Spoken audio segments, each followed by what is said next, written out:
The BEST trial is a pragmatic trial, and by nature of the design of the protocol, we leave treatment decisions to each investigator, and ultimately we felt our obligation was to make sure all of our investigators were aware of the controversy and the issues raised in the meta-analysis.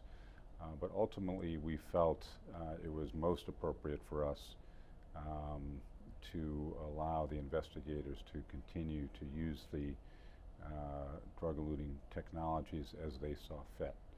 So we ultimately elected to continue with the trial with that kind of oversight direction.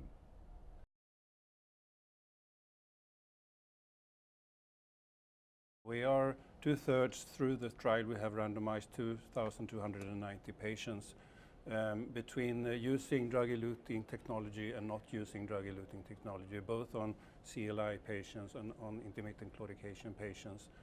And after the publication of the Katsanos meta-analysis, we halted the trial.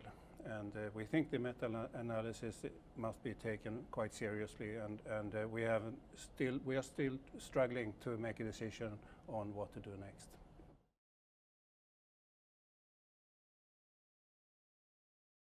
Within the endovascular treatment arm of our trial, BEST-CLI trial, other technologies other than drug elution are options for treatment. That's not the case for basal 3 or SWEDEPAD 1 and 2, and so they have a higher challenge of allowing the use of this technology in which a mortality signal has been raised within the confines of a trial. So that's number one in terms of a difference. And the second difference, I think, is the nature of the funding organization for basal 3 and their very intense focus on cost effectiveness and their beliefs in the current state of the literature, which we share. Again, that's the point of all 3 trials, is to try to increase this evidence base so we can all make sort of more informed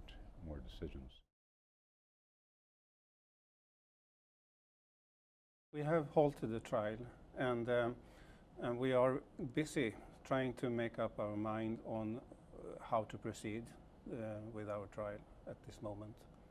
I think it is important to make large trials independent of industry in order to evaluate new devices.